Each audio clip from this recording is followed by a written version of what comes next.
while I have strong opinions about this particular documentary, I actually don't have that many strong opinions about the case itself, or rather, which way I think it should have gone, which is very unusual for me. Usually, when I'm watching a documentary, I go one way or the other.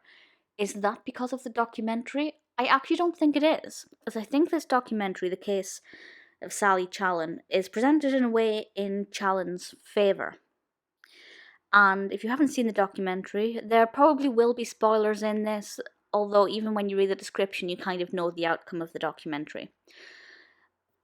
This looks at Sally Challen's own story, who was imprisoned for the murder of her husband. She killed her husband with a hammer, and there's a lot of discussion about whether or not it was premeditated. And the main thing with this documentary is that it looks at, for one of the first times, a woman who is going to be convicted of manslaughter rather than murder because of coercive behaviour and domestic violence and being pushed to it. And that's interesting in itself. There are a lot of women, and probably men as well, who are in prison because they've committed murder or attempted murder because they've been pushed too far. And it's obviously a very grey area, and it obviously has to be proven. Now, the documentary itself, I liked the style. It's about an hour and a half, which I think was a pretty decent length.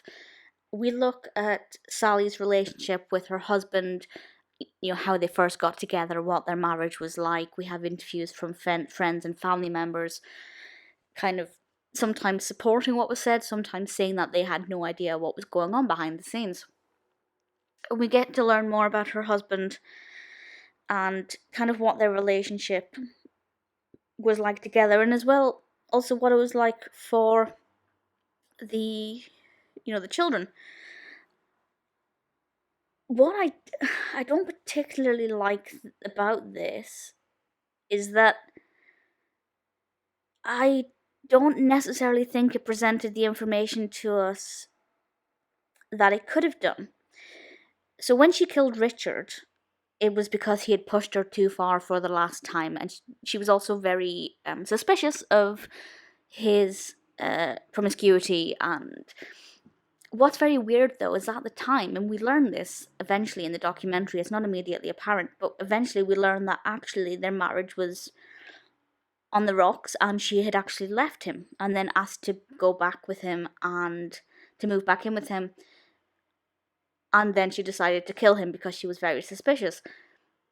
So a lot of things don't actually add up. Now, I am not for a second saying that Sally was not a victim of coercive behaviour and that she was not a victim of physical violence, because I believe that to be true. I believe everything she said to be true for the most part.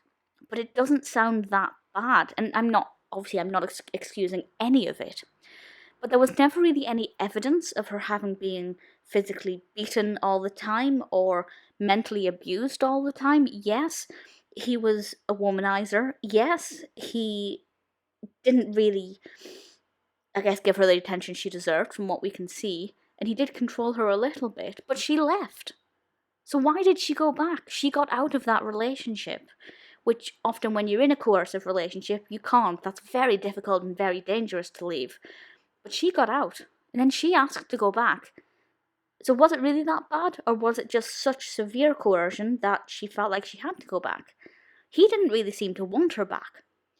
So while this documentary does show that she was victimized, in the sense that the courts believed it to a degree that she was able to serve only part of her sentence and have it reduced, I don't for a second believe that, at least what the documentary presented, was as bad as what it's being said.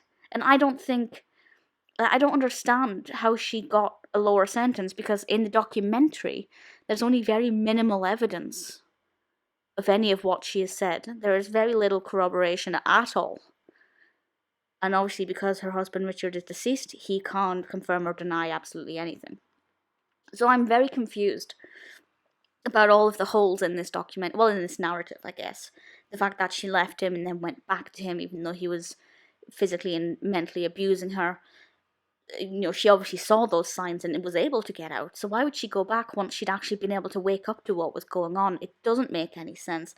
The fact that she brought the hammer there suggests it was premeditated, not in self-defense.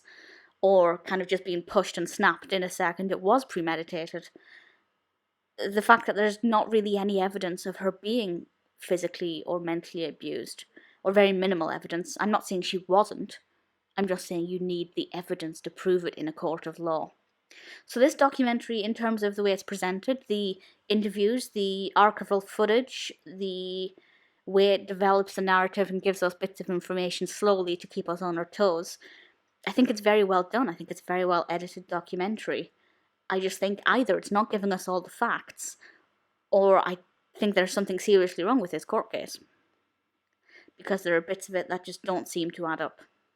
So I don't know, I think the documentary is definitely worth a watch. It is currently on BBC iPlayer. I thoroughly enjoyed watching it, despite my little bits of frustration. And, you know, I think it's a very difficult case. It's still an ongoing case. Sally Challen is doing a lot with, getting justice for other women who committed murder because of the coercive relationships.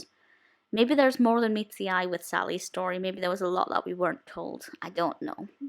But it's a good documentary. It's not the best, but I do recommend it. I did enjoy it. Just bear in mind there may be elements of it that you find a little bit frustrating.